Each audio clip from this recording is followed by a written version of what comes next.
अब जब दादा करमचंद के मुंह से जब ये बात सुनते हैं तो वो नाराज़ हो जाते हैं।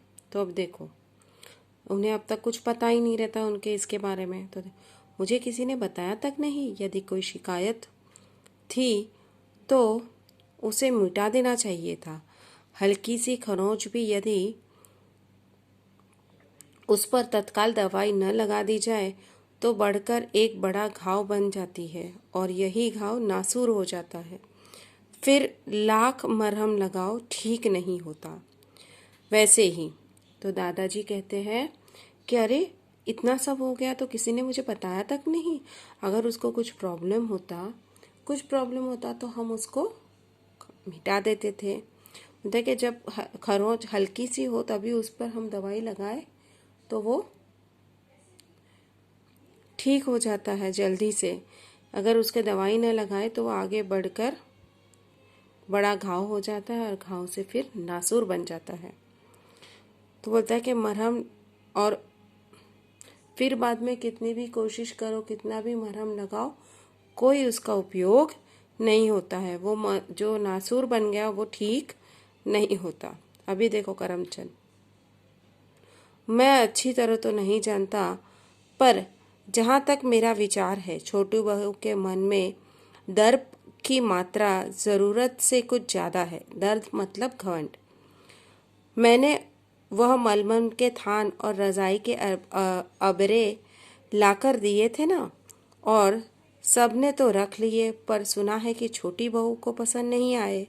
अपने मायके घराने को शायद वह इस घराने से बड़ा समझती है और इस घर को घृणा की नज़र से देखती है।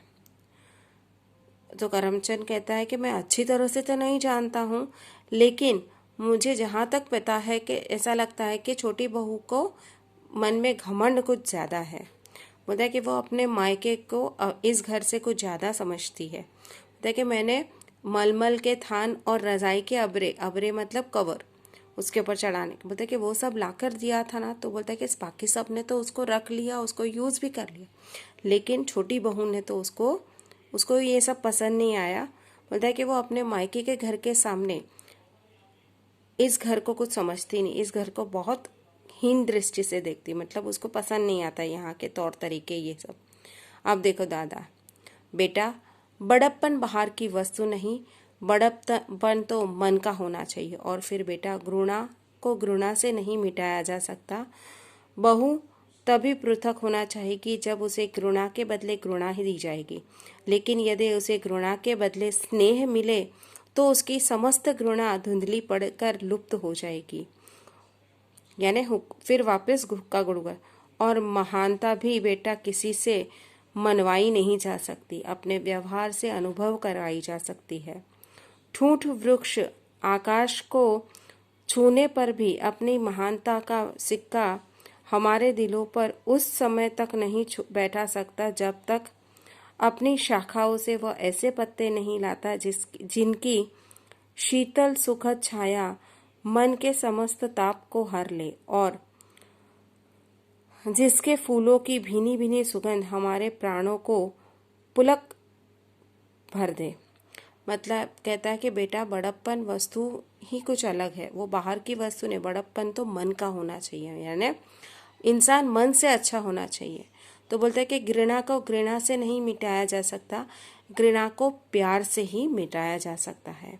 अगर किसी को घृणा के बदले घृणा दोगे तो वो और गुस्सा होगा, लेकिन यदि घृणा के बदले उसे प्यार दिया जाए तो उसका पूरे घृणा मतलब हेट्रेड, वो धीरे धीरे खत्म हो जाएगी। तो बोलते महानता भी बेटा किसी से मनवाई नहीं जाती, मतलब ग्रेटनेस जो है वो किसी से मनवाई नहीं जाती, उसको एक्सपीरियंस करवाया जाता है हमारे व्यवहार से, हमारे बिहेवियर से। तो बोलता है कि उसी तरह बोलता है कि ठूंठ वृक्ष, ठूंठा मालूम है, ठूंठा जिसमें न सिर्फ ब्रांचेस से ब्रांचेस हो, पत्ते ना हो, फूल ना हो, उसे ठूंठा कहते हैं। बोलते हैं ठूंठा वृक्ष जो है वो चाहे कितना भी आसमान को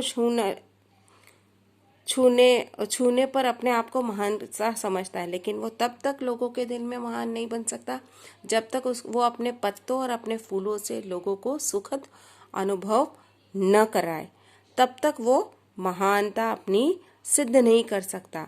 तो इसी तरह दादा जो है वो और भी लोगों, घर के लोगों को अभी बुलाते हैं और उनसे अभी इसकी बातें करना चाहते हैं। ओके।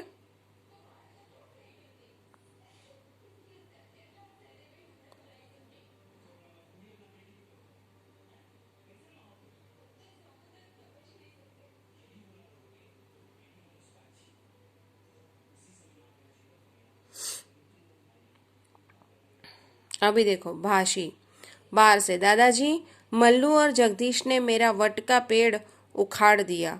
मल्लू से लड़ते हुए चीख चीख कर, क्यों उखाड़ा तूने मेरा पेड़, क्यों उखाड़ा? दादा पेड़, हंसते हैं बच्चे, ठहरो भाषी, लड़ो मत बेटा, जाना करमचंद, जरा हटाना इन दोनों को।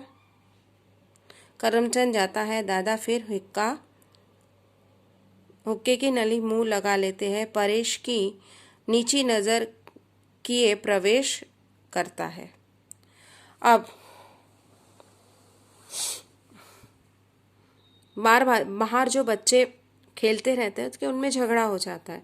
को जगदीश जो है, मल्लू और जगदीश वो बच्चे ही हैं, उनके ही घर के बच्चे हैं।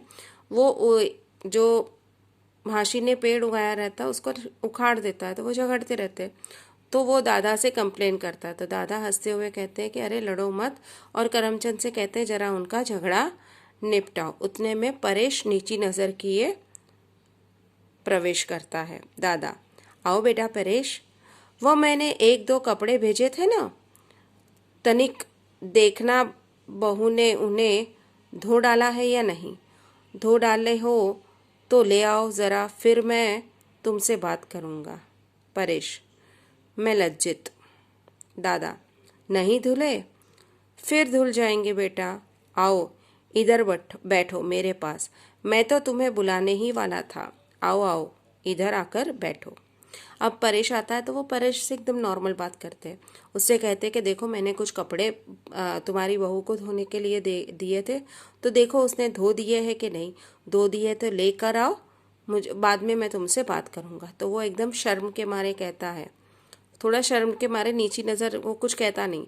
तो दादा समझ जाता है। दादा बोलते अच्छा नहीं धुले तो कोई बात नहीं, आओ इधर बैठो, मैं तो तुम्हें बुलाने ही वाला था, मुझे तुमसे कुछ बात करनी थी इसलिए। फिर हुक्का गुड़गुड़ाने लगते हैं। परेश चुपचाप आकर दादा के पास बैठ जाता है। दादा हुक्का गुड़गुड़ाना छोड़कर, मुझे करमचंद से अभी पता चला है कि तुम्हारी बहू को रजाई के अबरे और मरल के थान पसंद नहीं आए। तुम्हारे ताऊ ठहरे पुराने समय के आदमी, वे नए फैशन की चीजें खरीदना क्या जाने। तभी तो मैं कहता हूँ कि छोटी बहू को बाजार ले जाओ, वहां स्वयं अपनी पसंद की चीजें ले आएगी। परेश, जी दादा, और मैं सोचता था कि अब बहू आ गई है तो इंदु का दहेज तैयार करने में भी सहायता वही करेगी। अब दादा परेश से कहते हैं कि अरे मैंने क्या सुना कि करमचंद ने मुझसे कहा कि वो जो मैंने मलमल के थान और रजाई के अबरे जो भेजे थे वो बहू को पसंद नहीं आए। तो बोलता है कि कोई बात नहीं, बोलता है कि अब तुम उसको बोलता है कि वो तुम्हारे अभी ताऊ मतलब उसके बड़े पापा। तो बोलता है कि तुम्हारे बड़े पापा वो पुराने फैशन के, उन्हें क्या पता चलेगा नई चीज़ों का। तो बोलता है कि तुम एक काम करो, उसको खुद ही इधर ले जाओ मार्केट में, वो अपनी पसंद के खरीद लेगी। और बाद में दादा उनसे कहते हैं अरे, तो परेश कहता है हाँ ठीक है। तो दादा कहते हैं अरे अच्छी बात है ना, अभी बहू आ गई है तो इंदु का दहेज मतलब उसके शादी की शॉपिंग। ओके। तो बोलते हैं कि इंदु का दहेज वही तैयार कर लेगी और वो बहुत हेल्पफुल भी हो जाएगी, उसे बहुत नॉलेज है इन सब बातों का। ओके।